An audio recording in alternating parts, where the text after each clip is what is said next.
Good morning, students. In yesterday's lectures, we solved the Schrodinger equation. Schrodinger equation means which gives us the time development of probability amplitudes. तो उसको solve करके हमने क्या निकाला था? एक तो टाइम इवोल्यूशन ऑपरेटर जो है किस फॉर्म का होता है, और ये भी कि वो यूनिटरी तभी होता है जब एच मैट्रिक्स हर्मिशियन हो। अब आज हम करेंगे कि ये जो हमने सॉल्व की है श्रोडिंगर इक्वेशन, इसकी क्या एप्लीकेशन है, हाउ वी कैन अप्लाई। तो मान लो कोई दिया हुआ सिस्टम है, उसकी केवल एक स्टेट है, that system has only one state. तो हम श्रोडिंगर इक्वेशन ये लिखते हैं, ये अपने निकाली थी, आपको याद होगा, dci/dt equal to -i/h × sigma j hij cj। तो हमने ये इक्वेशन लिखी। अब हमें पता है इसकी एक ही स्टेट है, यानी i बराबर 1, तो ये रखा हमने dc1/dt, है ना। अब यहां पे ये क्या आएगा, सिग्मा j h1j, क्योंकि i बराबर हमने 1 रखा है। अब j की क्या वैल्यू हो सकती है, यहां पर तो केवल 1 ही हो सकती है। अगर दो स्टेट होती तो ये j की दो वैल्यू हो सकती थी, 1 और 2, ठीक है। लेकिन यहां पर तो j की एक ही वैल्यू होगी, तो ये क्या हो जाएगा, h11 c1। तो ये होगा dc1/dt is equal to -i/h × h11 c1। ये उस कंडीशन में जब सिस्टम है ओनली वन स्टेट। अब यहां पे h11 यानी ये जो H मैट्रिक्स का ये जो एलिमेंट है हैमिल्टोनियन H11, ये क्या रिप्रेजेंट करता है, this represents the energy of this state. तो H11 इसको हम इस तरह भी लिख सकते हैं, 1h1 इज इक्वल टू, मान लो हम इसको किससे रिप्रेजेंट कर देते हैं, E1। This gives the energy of the state. Now this solution of this equation, this is given by, ये हमने कल निकाला भी था, दिस इज C1t, है ना, दिस डिपेंड्स ऑन t।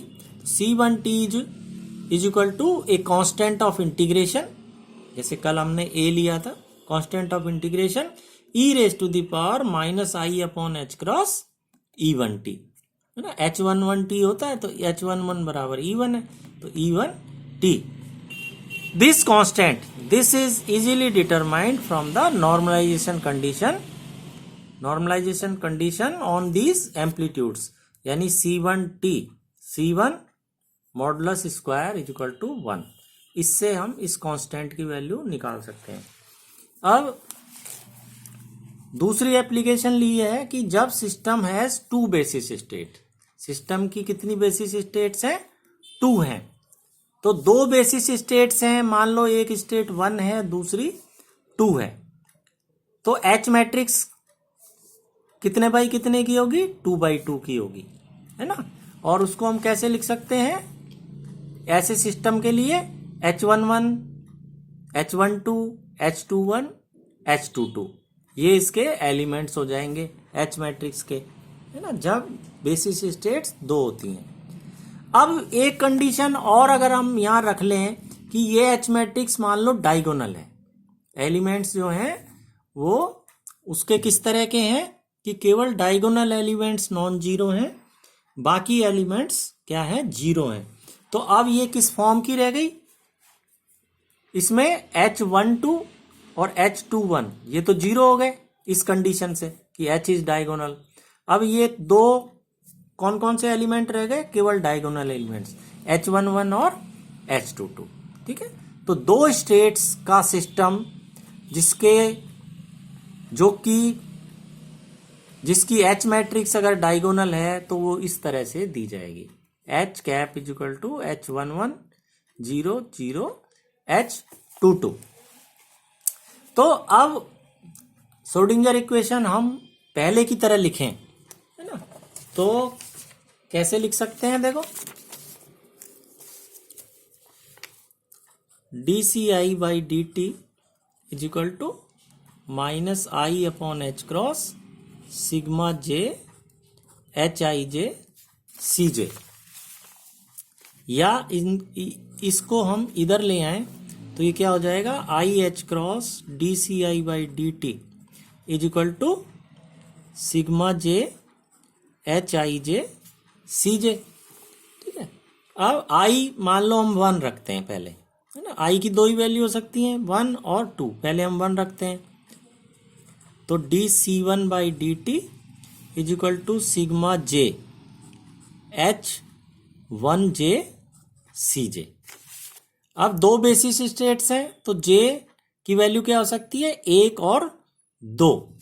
तो ये क्या आ जाएगा? H1, पहले j की वैल्यू 1 रखें तो H11 C1 प्लस दूसरा इसमें क्या आ जाएगा?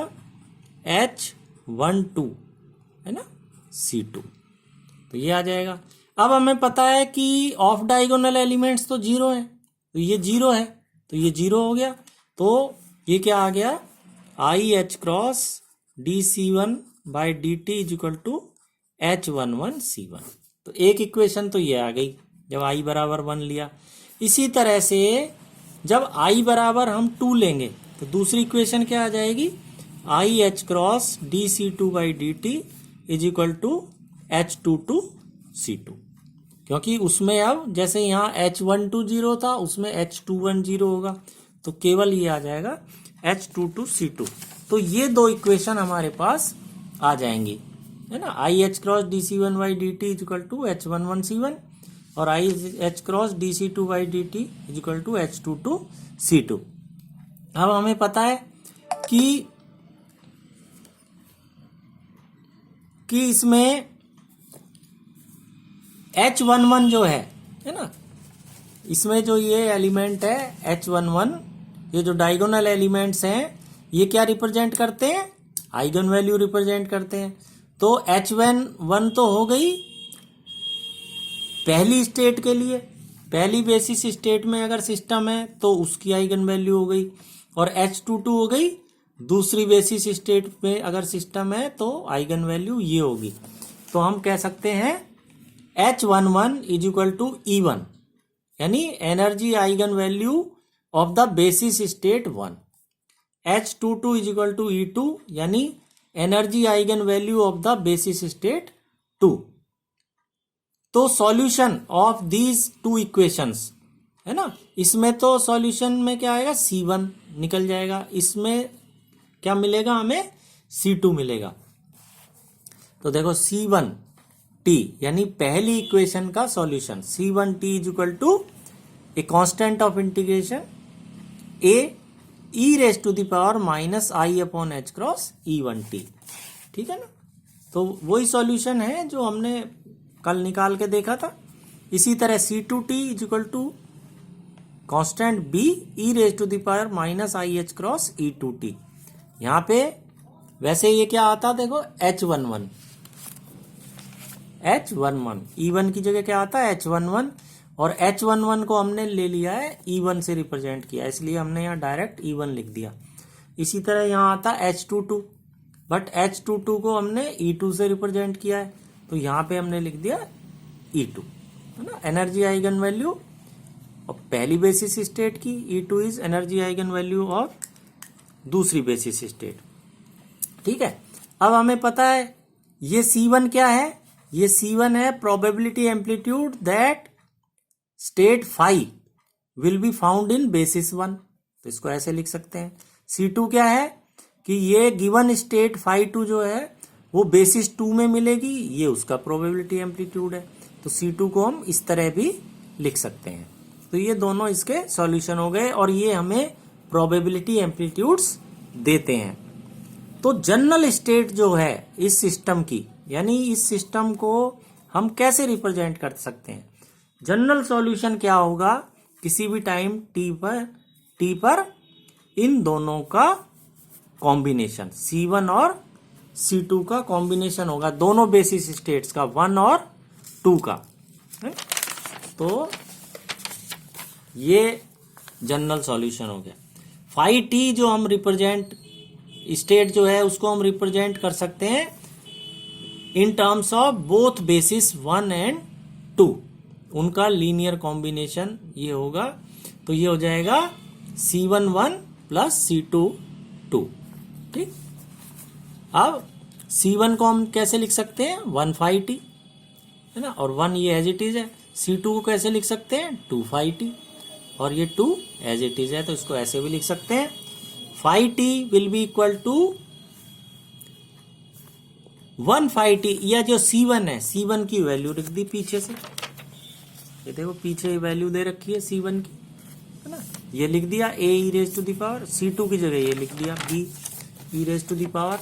तो हमारे पास ये आ जाएगा phi t is equal to a e raise to the power this plus b e raise to the power minus i upon h cross E2t।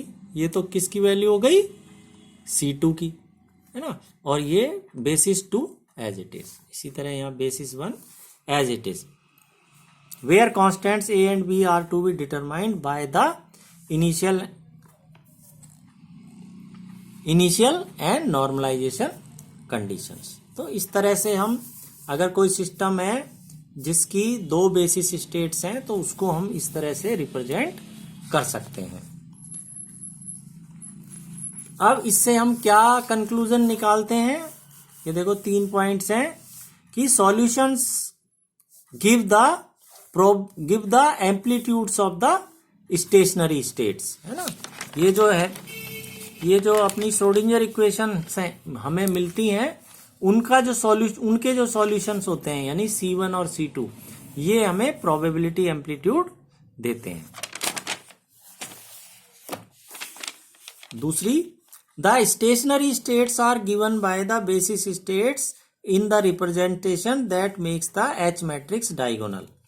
ठीक है, तो हम यहां देखते हैं कि अगर दी हुई बेसिस स्टेट्स, किसी दी हुई ऐसी रिप्रेजेंटेशन जिसमें इन बेसिस स्टेट्स, इस रिप्रेजेंटेशन में अगर उस सिस्टम की H मैट्रिक्स डायगोनल हो, है ना, इस रिप्रेजेंटेशन में अगर उस सिस्टम की H मैट्रिक्स अगर डायगोनल होती है, ठीक है, तो ये स्टेट्स क्या होंगी, स्टेशनरी स्टेट्स कहलाएंगी। These states will be the stationary states, यानी स्टेशनरी स्टेट्स अगर किसी सिस्टम की हैं, तो उसकी जो H मैट्रिक्स होगी, that will always be diagonal. इसके अलावा उस H मैट्रिक्स के जो डायगोनल एलिमेंट्स होंगे, जैसे कि ये हैं H11 और H22, ये उन बेसिस स्टेट्स की आइगन वैल्यू प्रदान करेंगे। जैसे H11 will be the eigen value of first basis state and H22 will be the eigenvalue of second basis states, है ना। the eigenvalue of Hij, यानी diagonal elements are the energy of these stationary states. Have a nice day, students.